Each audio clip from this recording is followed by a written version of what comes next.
Hello friends, good afternoon. कैसे हो? I hope कि आप लोग अच्छे ही होंगे। सो फ्रेंड्स, इस वीडियो में हम लोग हिंदी भाषा का प्रैक्टिस सेट सॉल्व करेंगे। पूरे 50 प्रश्नों को हम लोग इस वीडियो में सॉल्व करेंगे और ये प्रैक्टिस सेट का 125वां वीडियो है। अगर आप लोग पिछली प्रैक्टिस सेट की वीडियोज नहीं देखे हैं तो आप लोग प्ले लिस्ट में जाके देख सकते हैं। प्ले लिस्ट में आपको टॉपिक वाइज की क्लासेस मिल जाएंगी एंड प्रीवियस ईयर पेपर्स भी मिल जाएगा। 2005 का, 2006 का, 2007 का, 2018 का एंड 19, 20, 17, 16 सभी वर्ष के आपको वहाँ पे पेपर्स मिल जाएंगे। अगर आपको इन पेपर्स की पीडीएफ चाहिए तो आप लोग हमारे टेलीग्राम ग्रुप से ज्वाइन हो सकते हैं। टेलीग्राम ग्रुप का जो नाम है वो है एजुकेशन विद साहिल। इस वीडियो के डिस्क्रिप्शन बॉक्स में मैं टेलीग्राम ग्रुप की लिंक दे दिया हूँ, तो आप लोग लिंक के माध्यम से ज्वाइन होकर वहाँ से आप लोग फ्रेंड्स फ्री में पीडीएफ सभी सब्जेक्ट्स की डाउनलोड कर सकते हैं। मैं आपको बता दूं, अगर आपको 2021 में बीएड एंट्रेंस एग्जाम देना है तो आप लोग इस चैनल से जुड़ जाइए। चैनल को सब्सक्राइब करके बगल में बेल आइकन को ऑल पे प्रेस कर लीजिएगा। इस चैनल के माध्यम से आपको निश्चित ही मदद मिलेगी और जो भी बीएड से रिलेटेड कोई भी अपडेट है कि वो अपडेट आपको सबसे पहले इस चैनल के माध्यम से ही मिलेगी। ऑल पे जरूर प्रेस कर लीजिएगा ताकि नोटिफिकेशन आपको हर वीडियोज़ का मिलता रहे। और हाँ, जैसे YouTube का जो रूल है कि 3 वीडियो को नोटिफिकेशन भेजता है, तो जैसे 3 वीडियोज़ के कभी कभी मैं 3 से 4 भी डाल देता हूं, तो आप लोग चैनल को एक बार चेक जरूर कर लिया करें ताकि कोई भी वीडियोस आपसे छूटे ना है। कभी कभी नोटिफिकेशन नहीं जाता है, ठीक है। तो सबसे पहला प्रश्न यहाँ पे देख सकते हैं, निम्नलिखित में से कौन सा शब्द शुद्ध है। अगर आज आपका जो है 50 में से 30 प्रश्न सही होता है तो आपकी हिंदी लैंग्वेज सही है। एग्ज़ाम में 40+ स्कोर करके आएंगे, ये मेरी गारंटी है।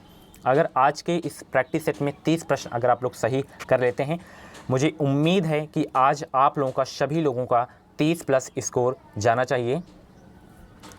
तो इसमें जो आपका शुद्ध शब्द है वो है निरपराध। ऑप्शन ये वाला, बी वाला, ठीक है। ऑप्शन बी करेक्ट होगा इस क्वेश्चन का राइट आंसर, ठीक है। अगला प्रश्न यहाँ पे देख सकते हैं, यद्यपि में कौन सी संधि है। यद्यप में कौन सी संधि है, तो यद्यप में जो आपकी संधि है वो है यण संधि। ऑप्शन सी करेक्ट होगा इस क्वेश्चन का राइट आंसर। अगला प्रश्न आप लोग यहाँ पे देख सकते हैं, अपना हाथ जगन्नाथ लोकवक्ति का सही अर्थ क्या है। तो इस लोकवक्ति का जो सही अर्थ है कि अपना काम स्वयं द्वारा ही संपन्न करना उचित होता है। ऑप्शन ए करेक्ट होगा इस क्वेश्चन का राइट आंसर। अगला प्रश्न यहाँ पे देख सकते हैं, अधजल गगरी छलकत जाए लोकवक्ति का सही अर्थ है। तो इस लोकवक्ति का जो सही अर्थ है कि अल्पज्ञ व्यक्ति ज्ञान की डींग ज़्यादा हाँकता है। ऑप्शन डी करेक्ट होगा इस क्वेश्चन का राइट आंसर। चुल्लू भर पानी में डूबना मुहावरे का सही अर्थ क्या है। चुल्लू भर पानी में डूबना मुहावरे का सही अर्थ क्या है, ये आपको बताना है। तो चुल्लू भर पानी में डूबना मुहावरे का जो सही अर्थ ये है कि लज्जा के मारे मुंह नहीं दिखाना। ऑप्शन बी करेक्ट होगा इस क्वेश्चन का राइट आंसर। अगला प्रश्न 56 से 58 तक में आपको जो है शुद्ध वाक्य को छांटना है, ठीक है। यहाँ पे देख सकते हैं, मैं दिल्ली पर सरिता विहार पर रहता हूँ, मैं दिल्ली के सरिता विहार पर रहता हूँ, मैं दिल्ली में सरिता विहार में रहता हूँ, मैं दिल्ली में सरिता विहार पर रहता हूँ। इन चारों में से आपको जो है शुद्ध वाला छांटना है। 3 अशुद्ध दिए गए हैं, 1 शुद्ध है, तो शुद्ध वाला आपको छांटना है। यहाँ पे पर जो है अशुद्ध है, मैं दिल्ली के, ये भी अशुद्ध है, मैं दिल्ली में सरिता विहार में रहता हूँ। ऑप्शन सी वाला जो आपको दिख रहा है यही इसका शुद्ध वाक्य है। ओके, अगला प्रश्न यहाँ पे देख सकते हैं, किसी को आदमी बुला भेजो, किसी आदमी को बुला लो, किसी आदमी को बुला डालो, बुला भेजो किसी आदमी को, ये तो बिल्कुल सा गलत ही लग रहा है। तो कौन सा जो है वाक्य सही है, तो किसी को आदमी बुला भेजो ये भी गलत है, किसी आदमी को बुला लो ये वाक्य जो है आपका शुद्ध है, बाकी ये अशुद्ध है। देखते ही आप बता देंगे, ज़्यादा दिमाग भी आपको लगाने की आवश्यकता नहीं पड़ेगी। तो ऑप्शन बी वाला करेक्ट होगा, ठीक है। उसी तरह इसमें भी आपको बताना है कौन सा शुद्ध वाक्य है। प्रधानमंत्री अपनी अर्थनीति स्पष्ट कर दिए थे, ये भी अपना गलत है। प्रधानमंत्री अपना अर्थनीति स्पष्ट कर दिया था, ये भी गलत है। प्रधानमंत्री अपना अर्थनीति स्पष्ट कर दिए थे, ये भी गलत है। प्रधानमंत्री ने अपनी अर्थनीति स्पष्ट कर दी थी, देखिए ऑप्शन डी करेक्ट होगा इस क्वेश्चन का राइट आंसर। जो वाक्य आपको अच्छा ना लगे बोलने में, तो वो वाक्य जो है अधिकतर अशुद्ध ही होता है। ऑप्शन डी वाले को आप लोग पढ़िए, प्रधानमंत्री ने अपनी अर्थनीति स्पष्ट कर दी थी। ये वाक्य पढ़ते समय कितना अच्छा लग रहा है ना, तो ऑप्शन डी वाला ही आपका सही हो जाएगा, शुद्ध वाक्य। ठीक है, अगला प्रश्न 59 से 61 में क्या करना है? सही वाक्यांश के लिए एक शब्द हमें चुनना है कि जिसका वर्णन ना किया जा सके उसके लिए एक शब्द क्या होगा, ये आपको बताना है। तो जिसका वर्णन ना किया जा सके उसके लिए एक जो सही वाक्य होगा वो होगा अवर्णीय। ऑप्शन ए करेक्ट होगा इस क्वेश्चन का राइट आंसर। इंपॉर्टेंट क्वेश्चन है आपके एग्जाम के लिए। अगला प्रश्न यहाँ पे देख सकते हैं, जिस पर विश्वास किया जा सके उसके लिए एक शब्द क्या होगा? तो जिस पर विश्वास किया जा सके उस पर जो एक शब्द होगा वो होगा विश्वसनीय। ऑप्शन ए करेक्ट होगा इस क्वेश्चन का राइट आंसर। मोक्ष की इच्छा रखने वाले के लिए एक शब्द क्या होगा? मोक्ष की इच्छा रखने वाले के लिए एक जो शब्द होगा वो होगा मुमुक्षु। ऑप्शन डी करेक्ट होगा इस क्वेश्चन का राइट आंसर। अगला प्रश्न, नस्तिक में कौन सा समास है? नस्तिक में कौन सा समास है आपको बताना है। तो नस्तिक में जो आपका समास है वो है तत्पुरुष समास। ऑप्शन सी करेक्ट होगा इस क्वेश्चन का राइट आंसर। अगला प्रश्न यहाँ पे देख सकते हैं, किस वाक्य में संबंध का वाचक सार्वजनिक विशेषण है? किस वाक्य में संबंध वाचक सार्वजनिक विशेषण है? कोई आदमी मिलने आया है, इस वाक्य में संबंधवाचक सार्वजनिक विशेषण है। ऑप्शन सी करेक्ट होगा इस क्वेश्चन का राइट आंसर। किस वाक्य में अकर्मक क्रिया है? किस वाक्य में अकर्मक क्रिया है ये आपको बताना है। तो किस वाक्य में अकर्मक क्रिया है? वो वाक्य है आपका ये वाला, ठूंठ खड़ा है। ऑप्शन सी करेक्ट होगा इस क्वेश्चन का राइट आंसर। थोड़ा नॉइस आ रही होगी तो उसके लिए सॉरी, थोड़ा घर में काम लगा है तो इसी की वजह से थोड़ा आज ही नॉइस आएगी। ठीक है, निम्नलिखित में से कौन सा शब्द कृष्ण का पर्यायवाची नहीं है? तो सबसे पहले हम जान लेते हैं कि कृष्ण का पर्यायवाची है कौन। यहाँ पे केशव, केशव तो आपका कृष्ण का पर्यायवाची है, मोहन भी है, माधव भी है। बचा आपका राजीव, राजीव जो है कृष्ण का पर्यायवाची नहीं है। ऑप्शन सी करेक्ट होगा इस क्वेश्चन का राइट आंसर। उसी तरह बाल का पर्यायवाची कौन सा नहीं है ये आपको बताना है। तो कुंतल आपका बाल का पर्यायवाची है, कै भी है और अलग भी है। बचा आपका सिखी, सिखी बाल का पर्यायवाची नहीं है। ऑप्शन डी करेक्ट होगा इस क्वेश्चन का राइट आंसर। वक्र शब्द का सही विलोम क्या है? वक्र शब्द का सही विलोम क्या है ये आपको बताना है। तो वक्र शब्द का जो सही विलोम है वो है ऋजु। ऑप्शन सी करेक्ट होगा इस क्वेश्चन का राइट आंसर। अतिवृष्टि शब्द का सही विलोम है, अतिवृष्टि शब्द का सही विलोम क्या है? तो अतिवृष्टि का जो सही विलोम है वो है अनावृष्टि। सिंपल सा क्वेश्चन है, ऑप्शन डी करेक्ट होगा इस क्वेश्चन का राइट आंसर। अगला प्रश्न यहाँ पे देख सकते हैं, ह्यूमन इटारियन के लिए परिभाषित शब्द क्या है? तो इसके लिए परिभाषित शब्द है आपका मानवीय। ठीक है, ऑप्शन सी करेक्ट होगा इस क्वेश्चन का राइट आंसर। ठीक है, अगला प्रश्न यहाँ पे देख सकते हैं, कालिया में प्रयुक्त प्रत्यय कौन सा है? कालिया में प्रयुक्त प्रत्यय कौन सा है? कालिया में प्रयुक्त प्रत्यय कौन सा है? प्रत्यय का जो है प्रयोग लास्ट में होता है शब्द के। तो कालिया में जो प्रमुख प्रत्यय है आपका वो है कालिया। लास्ट में क्या निकल के रहा है? ईया। ऑप्शन डी में जो आपको दिख रहा है। ठीक है, ई प्रत्यय योग से बना शब्द नहीं है, कौन सा? भारतीय, शासकीय, आदरणीय, स्वर्गीय, किसमें ई प्रत्यय का प्रयोग नहीं हुआ है ये आपको बताना है। तो सबसे पहले हम जान लेते हैं कि ई प्रत्यय योग से बना शब्द है कौन कौन सा। यहाँ पे देख सकते हैं शासकीय, शासकीय में जो है ई प्रत्यय का प्रयोग हुआ है, स्वर्गीय में भी हुआ है, आदरणीय में भी हुआ है। बचा आपका भारतीय, तो भारतीय में जो है ई प्रत्यय का प्रयोग नहीं हुआ है। ऑप्शन ए करेक्ट होगा इस क्वेश्चन का राइट आंसर। ठीक है, अगला प्रश्न यहाँ पे देख सकते हैं, किस क्रमांक में भीति भीति शब्द युग्म का सही अर्थ है? किस क्रमांक में भीति भीति शब्द का युग्म का सही अर्थ है? तो वो जो आपका क्रमांक है वो है ये वाला, डर दीवार वाला। ठीक है, ऑप्शन सी करेक्ट होगा इस क्वेश्चन का राइट आंसर। किस क्रमांक में सूत सुत शब्द युग्म का सही अर्थ भेद है? तो सारथी पुत्र वाला जो आपका क्रमांक है यही सूत सुत शब्द युग्म का सही अर्थ भेद है। ऑप्शन सी करेक्ट होगा इस क्वेश्चन का राइट आंसर। अगला प्रश्न आपकी स्क्रीन पे है, किस क्रमांक में कृतज्ञ कृतघ्न सद्म युग्म का सही अर्थ भेद है? तो ये है ऑप्शन बी वाला क्रमांक, उपकार मानने वाला, उपकार न मानने वाला, ठीक है, यही इसका जो है सही अर्थ भेद है। अगला प्रश्न, किस क्रमांक में कलश कुलिस शब्द युग्म का सही अर्थ भेद है? तो वो क्रमांक है ऑप्शन डी वाला, घड़ा व्रज। ओके, तिरस्कार शब्द में कौन सा उपसर्ग है? सिंपल सा क्वेश्चन है, तिरस्कार शब्द में कौन सा उपसर्ग है ये आपको बताना है। और लास्ट में आप लोग अपना स्कोर भी बताइएगा कि 50 प्रश्न में से कितना प्रश्न आपका सही हो रहा है। नाम स्कोर जरूर से जरूर कमेंट बॉक्स में बताया करें। तो तिरस्कार शब्द में जो उपसर्ग लगा है वो लगा है तिरस। तिरस्कार को पढ़िए, तिरस निकल रहा है स्टार्टिंग में ना, तो ऑप्शन ए वाले में जो दिख रहा है तिरस्कार शब्द में जो उपसर्ग है वो है तिरस। ओके, किस क्रमांक में अति उपसर्ग का प्रयोग नहीं हुआ है? तो सबसे पहले हम जान लेते हैं कि वो क्रमांक है कौन सा है कि जिसमें अति उपसर्ग का प्रयोग हुआ है। यहाँ पे देख सकते हैं ऑप्शन डी से हम स्टार्ट करते हैं। अत्याचार, अत्याचार में जो है अति उपसर्ग का प्रयोग हुआ है, अतिरिक्त में भी हुआ है, अत्यंत में भी हुआ है, अतिथि में भी जो है अति उपसर्ग का प्रयोग नहीं हुआ है। ऑप्शन ए करेक्ट होगा इस क्वेश्चन का राइट आंसर। उपसर्ग के प्रयोग से क्या होता है ये आपको बताना है। इस क्वेश्चन का सही जवाब दें, उपसर्ग के प्रयोग से क्या आता है, क्या रहता है? तो उपसर्ग के प्रयोग से जो है शब्दों के अर्थ में वृद्धि होती है। ऑप्शन सी करेक्ट होगा इस क्वेश्चन का राइट आंसर। अगला प्रश्न आप लोग यहाँ पे देख सकते हैं, मनोहर में कौन सी संधि है? मनोहर में कौन सी संधि है आपको बताना है। तो मनोहर में जो संधि है वो है विसर्ग संधि। ऑप्शन ए करेक्ट होगा इस क्वेश्चन का राइट आंसर। दिग्दर्शक में कौन सी संधि है? संधि से लगातार प्रश्न पूछे जा रहे हैं इस प्रैक्टिस सेट में।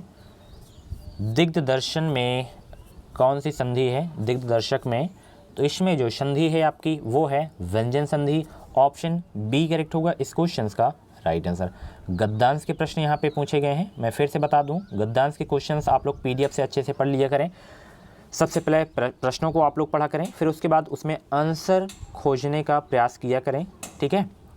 और ये तो आप लोग कक्षा 10, 12, ग्रेजुएशन में अगर आप लोग हिंदी लिए होंगे तब भी आप लोग ये प्रश्न सॉल्व करते आ रहे होंगे।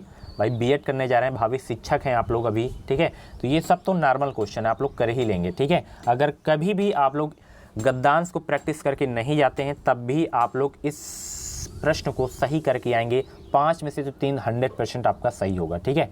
क्योंकि 2 जो आते हैं वो उसमें पर्यायवाची पूछ लिया जाता है, ठीक है, संधि पूछ लिया जाता है, समास पूछ लिया जाता है, तो ऐसे उसमें मिक्स कर दिए जाते हैं, ठीक है। शुद्ध अशुद्ध पूछ लिया जाता है, तो इसमें आप लोग कन्फ्यूज हो जाएंगे। जो गद्यांश से प्रश्न पूछे जाएंगे उसको तो आप लोग आसानी से कर लेंगे, ठीक है। बहुत खींच के आपका 10 से 12 लाइन का रहेगा, तुरंत आप लोग कर लेंगे, टाइम बहुत है। तो मैं इसका आंसर बता दे रहा हूँ, इस गद्यांश का मुख्य विषय क्या है। तो देखिए इस गद्यांश का जो मुख्य विषय था वो क्या था? मातृ सेवा, ठीक है। मातृ सेवा के बारे में इस गद्यांश में बताया गया है। ऑप्शन ए करेक्ट होगा इस क्वेश्चन का राइट आंसर। हम पर मातृ ऋण है क्योंकि माता ने हमें क्या सिखाया है, ये आपको बताना है। हम पर मातृ ऋण है क्योंकि माता ने हमें जन्म दिया है, ठीक है। इसीलिए हम पर जो है मातृ ऋण है क्योंकि माता ने हमें जन्म दिया है। ऑप्शन सी करेक्ट होगा इस क्वेश्चन का राइट आंसर। है ना इंटरेस्टिंग क्वेश्चन। अगला प्रश्न यहाँ पे देख सकते हैं, हम पर सबसे अधिक मातृभाषा का ऋण है क्योंकि वह जो हमें पूरी तरह से मनुष्य बनाती है, इसलिए हम पर सबसे अधिक मातृभाषा का ऋण है। ऑप्शन डी करेक्ट होगा इस क्वेश्चन का राइट आंसर। मज़ा आ रहा है कि नहीं आ रहा है आप लोगों को बताइए प्रश्नों को देखकर। अगला प्रश्न, इसी शक्ति के अभाव में हम गूंगे और बहरे बनकर रह जाते हैं, रेखांकित अंश का क्या अर्थ है? तो इस रेखांकित अंश का जो अर्थ है वो क्या है? ना अपनी बात कह पाते हैं, ना दूसरों की समझ पाते हैं, यही इस रेखांकित अंश का अर्थ है। ऑप्शन बी करेक्ट होगा इस क्वेश्चन का राइट आंसर। संस्कृत भाषा के पहले कौन सी भाषा थी? इस क्वेश्चन को याद कर लीजिएगा। तो संस्कृत भाषा के पहले कौन सी भाषा थी? तो वो भाषा थी आपकी प्राकृत। ओके, संस्कृत भाषा की जो पहली भाषा थी वो थी प्राकृत भाषा। ऑप्शन सी करेक्ट होगा इस क्वेश्चन का राइट आंसर। अगला प्रश्न आपकी स्क्रीन पे, रिक्त स्थान की पूर्ति के लिए कौन सा शब्द उपयुक्त है? भगवान बड़े दयालु हैं डॉट डॉट शब्द की सुनते हैं। यहाँ पे खाली स्थान पे क्या भरा जाएगा ये आपको बताना है। भगवान बड़े दयालु हैं क्योंकि वे सबकी सुनते हैं। ठीक है, ऑप्शन डी करेक्ट होगा इस क्वेश्चन का राइट आंसर। बम विस्फोट में आज 50 लोगों का देहांत हो गया, का देहावसान हो गया, कि हत्या हो गई, कि मृत्यु हो गई, क्या हो गया, क्या आएगा यहाँ पे ये आपको बताना है। 50 लोगों की क्या हो गई? मृत्यु हो गई है। ठीक है, ऑप्शन हत्या तो हुई नहीं है, ऑप्शन डी करेक्ट होगा इस क्वेश्चन का राइट आंसर। 88 से 90 तक में आपको त्रुटि छांटना है, वाक्यों में आपको त्रुटि छांटना है। ठीक है, जैसे यहाँ पे देख सकते हैं, कल जो आदमी को आपने बुलाया था वह आज आ गया, इसमें त्रुटि आपको छांटना है। ठीक है, तो फटाफट त्रुटि छांटने का प्रयास करें। तो इसमें जो आपकी त्रुटि है वो ऑप्शन सी वाले में है। ठीक है, कल जो आदमी को, यहाँ पे अशुद्ध है। ठीक है, आपने इनकी बात सुन ली, अब मेरी भी सुनने की कृपा करो, इसमें कौन सा अशुद्ध है, त्रुटि है? फटाफट बताइए। तो फटाफट बताइए इसमें त्रुटि क्या है। तो इसमें देखिए जो त्रुटि है ये वाले में है, बात सुन ली, इसमें बात सुन लिया होगा, ऑप्शन जो है डी करेक्ट होगा इस क्वेश्चन का राइट आंसर। अगला प्रश्न ये है, असमय वर्षा के कारण अधिकतर फसल नष्ट हो गई, इसमें त्रुटि छांटना है आपको। तो इसमें जो वाक्य में जो त्रुटि है वहाँ पे ये वाले में है, ऑप्शन डी, यानी कि के कारण इसमें जो है आपका त्रुटि है। ठीक है, ऑप्शन डी करेक्ट होगा इस क्वेश्चन का राइट आंसर। ठीक है, इनमें से कौन सा अग्नि का पर्यायवाची नहीं है? अग्नि का पर्यायवाची कौन सा नहीं है ये आपको बताना है। तो सबसे पहले हम जान लेते हैं कि अग्नि का पर्यायवाची है कौन कौन सा। यहाँ पे अनल आपको दिख रहा है, अनल आपका अग्नि का पर्यायवाची है, पावक भी है, आग भी है, बचा आपका तेज। तेज तो आपका जो है अग्नि का पर्यायवाची नहीं है, तो ऑप्शन जो है डी करेक्ट होगा इस क्वेश्चन का राइट आंसर। उन्नति शब्द का सही विलोम शब्द विकल्पों में से चुनिए। तो उन्नति शब्द का जो सही विलोम शब्द है वो है अवनति, ऑप्शन सी में जो आपको दिख रहा है। ओके, अगला प्रश्न, पत्थर की लकीर मुहावरे का सही अर्थ विकल्पों में से चुनिए।